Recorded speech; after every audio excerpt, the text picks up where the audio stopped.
নমস্কার বন্ধুরা, আমি ছন্দা। কেমন আছো সকলে? আশা করি খুব ভালো আছো। আমিও খুব ভালো আছি। আমার আরও একটি নতুন ব্লগে তোমাদেরকে অনেক অনেক স্বাগত জানাই। তো বন্ধুরা, আজ হচ্ছে বৃহস্পতিবার।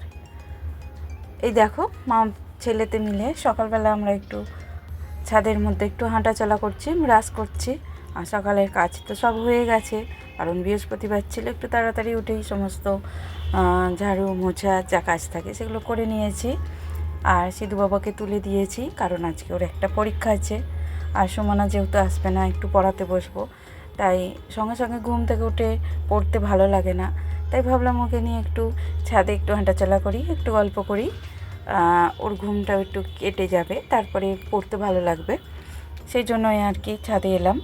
আর এই তো এসে ওকে একটু জল দিয়ে দিলাম। ও মুখটা নিচে ধুয়ে নিয়েছে, আমি উপরেই ধুয়ে নিলাম। তারপরে বাসি বিছানাটা একটু গুছিয়ে নিচ্ছি, নিয়ে ওকে নিয়ে একটু পড়াতে বসবো। আর যেদিন সকালবেলা সুমনা আসে না, একটু তাড়াতাড়ি কাজগুলো করার চেষ্টা করি, কারণ ওকে নিয়ে একটু বসতে হয়। বিশেষ করে যেদিন পরীক্ষা থাকে, একটু না বসলেই নয়। তবে আগের দিন যেহেতু বুধবার ছিল আর দিদিবাড়ি গেছিলাম, আর ও কীরকম পাগল জানো, ওকে বলেছিলাম যে ইংলিশ 1 যে সাবজেক্টটা আর কি, ইংলিশ গ্রামারের পরীক্ষাটা হবে, তার বইটা নিয়ে যেতে বলেছিলাম। সে ভুল করে সায়েন্সের বই নিয়ে চলে গেছিলো। যদিও ইংলিশ 1টা অতটা চাপের নয় বলেই আমি গেছিলাম, নাহলে একেবারেই যাওয়া অসম্ভব ছিল। আর সাবজেক্টটাও নিয়ে যেতে বলেছিলাম, ভেবেছিলাম একটু পড়িয়ে নেবো, কিন্তু হলো না।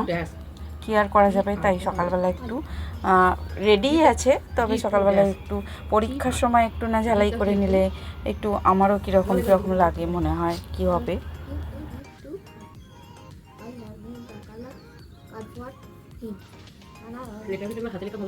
ঠিক করে দিবে, জানো কেমন করে লিখে রেজিংকে দাও, ছুটে দিয়ে দিতে হবে, একটু কমে গেছে দিয়ে ওই তো বেশি। জানো তো, কদিন হলো ছেলেটার ঠোঁটটা এত পরিমাণে ফেটেছে যে কি বলবো, একদম কালো হয়ে গেছে ফেটে। তাই জন্য ওকে বললাম যে পড়তে বসে যে একটু ভেজলিনটাতে লাগিয়ে দিই। কদিন ভেজলিন লাগাতে একটু কমে গেছে, নাহলে একদম বিভৎস অবস্থা ছিল। যেহেতু শীতের এই চলে যাওয়ার সময়টা বিশেষ করে একটা ওয়েদারে টান ভাব থাকে। তো যাই হোক বন্ধুরা, স্কুলে পাঠিয়ে দিয়েছি সিধুকে। আর এই তো দেখো রান্নাবান্না বসিয়েও দিয়েছি। আজকে যেহেতু নিরামিষ রান্না করব, তাই একটু বাঁধাকপি করছি, আর এদিকে একটু ঢ্যাঁড়স ভাজছি। আর অনেকটাই সবজি তোমাদের দেখিয়েছিলাম যে আমার ছোটো ননদ পাঠিয়ে দিয়েছে, কপিটাও অনেকটা আছে। তাই ভাবলাম আজকে একটু কপি করে নিই, কারণ কপিটা করলে কী হয় বলো তো, দুবেলার আর কোনো আমার চিন্তা থাকে না, দুবেলা বেশ ভালোভাবেই হয়ে যায়। তো আগের দিনকে ওলকপিটা করেছিলাম মাছ দিয়ে, তো দেখেইছিলে সেটা করে না, সেটা হয়তো আমার দেখানো হয়নি। তো যাই হোক, কারণ সেদিন দিদিবাড়ি গিয়েছিলাম, তারা ছিল। আর এই তো দেখো আজকে বাঁধাকপিটা করেছি মটরশুঁটি দিয়ে, আর যেমন নর্মালভাবে করি তেমনভাবেই করছি। তো একটু ঝোল মতো রাখবো, ঝোল বলতে একটু গ্রেভি টাইপ থাকবে, কারণ ডাল করব না। আর ওই একটু ঢ্যাঁড়স ভাজা আর ওই তরকারি করব। আজকে তেমন ভালোও লাগছে না রান্নাবান্না করতে, মানে এই ওয়েদারটাই হয়তো এরকমই, একটু যেন ক্লান্তি ভাব লাগছে, মনে হচ্ছে যেন কিছুই ভালো লাগছে না। এরকমভাবেই দিনগুলো কাটছে আর কি। আর মনে হচ্ছে কবে ছেলেদের একটু পরীক্ষা শেষ হবে, মানে মাইন্ডেও একটু ডিস্টার্ব রয়েছে, কারণ ওদের পরীক্ষা চললেও আমার একটা টেনশান কাজ করে। আর ওরাও ফ্রি হচ্ছে না, তার জন্য আমিও একদম মন খুলে ফ্রি হতে পারছি না। তো দেখো বন্ধুরা, তোমাদের সাথে গল্প করতে করতে এই তো দেখো মশলাটা কষিয়ে নিচ্ছি। যেমন আদা জিরে ধনে গুঁড়ো লঙ্কা গুঁড়ো হলুদ গুঁড়ো যেমন দিয়ে, একটু টমেটো বেশি করে দিয়েছি, দিয়ে একটু মটরশুঁটিটা আর একটু দিলে ভালো হতো, কিন্তু আমার বড় বাবা আবার মটরশুঁটিটা খেতে চায় না, তাই জন্যই আর কি অল্প করেই দিয়েছি।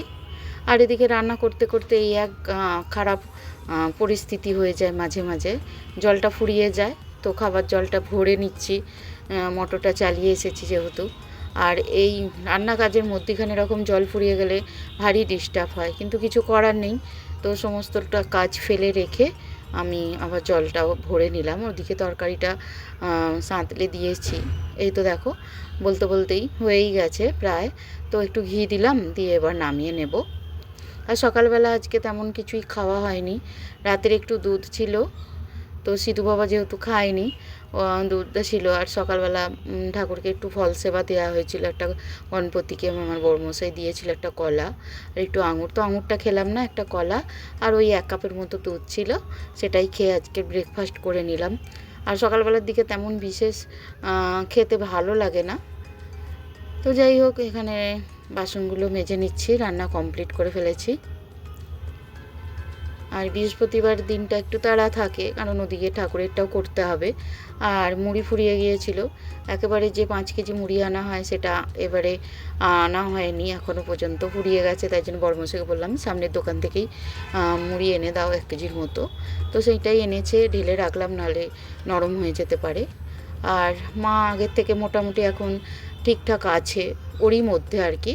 তো টুকটাক আমাকে হেল্প করতে পারছে। তো ঠাকুরের বাসনগুলোকে একটু তেঁতুল মাখিয়ে রাখছে, তো তারপরে আমি এলাম, এসে আমি বাকি মেজে ধুয়ে নিচ্ছি।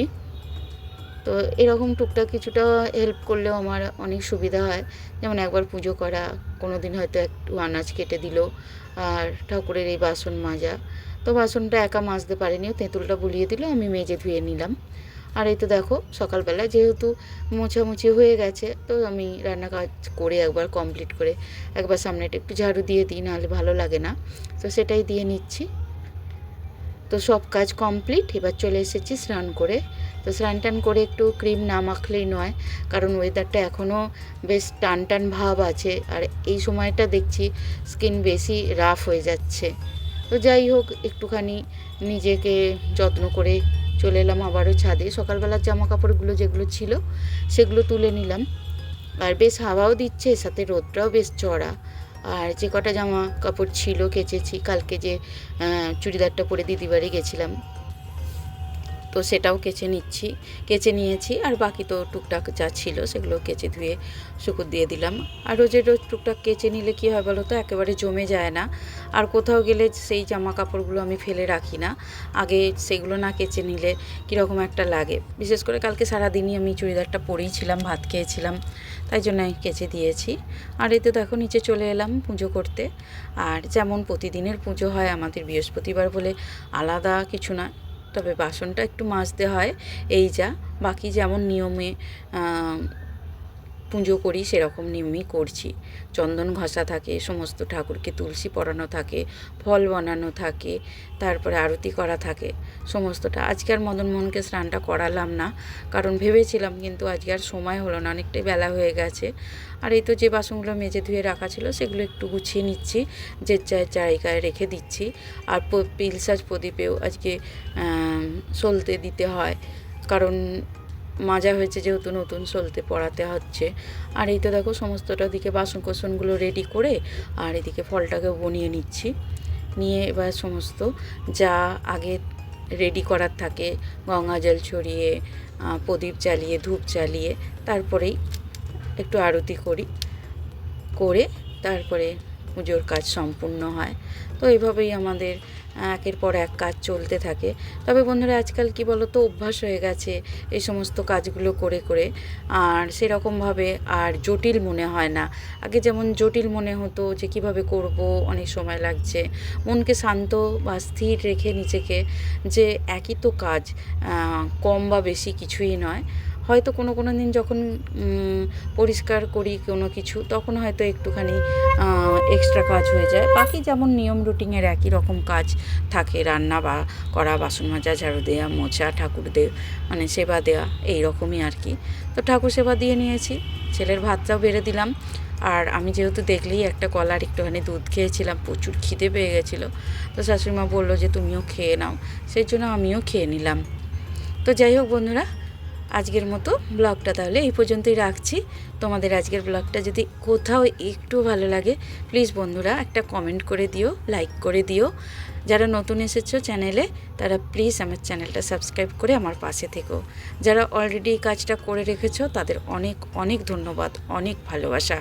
তো বন্ধুরা, তোমাদের একটু সাপোর্ট চাইছি। আর যারা আমার ভিডিও রোজ দেখো, প্লিজ বন্ধুরা পুরো ভিডিওটা দেখো, স্কিপ না করে, তাহলে আমার ওয়াচ টাইমটা একটু বাড়বে, আর আমি একটু হলেও এগিয়ে যেতে পারবো। তো তোমাদের সাপোর্ট ছাড়া এটা সম্ভব নয়, তোমাদের ভালোবাসা ছাড়া। তাই প্রায় বছর খানেক হয়ে গেল ইউটিউব এসেছি, অনেকটা কষ্ট করে এখনও পর্যন্ত টিকে আছি শুধু তোমাদের সহযোগিতার জন্যই, ভালোবাসার জন্য। এভাবেও আগামী দিনেও তোমরা পাশে থাকবে এই আশাই রাখছি। তো যাই হোক বন্ধুরা, সকলে খুব ভালো থেকো। দেখা হচ্ছে তোমাদের সাথে খুব শীঘ্রই নতুন আরও একটা ব্লগে। ততক্ষণের জন্য টাটা।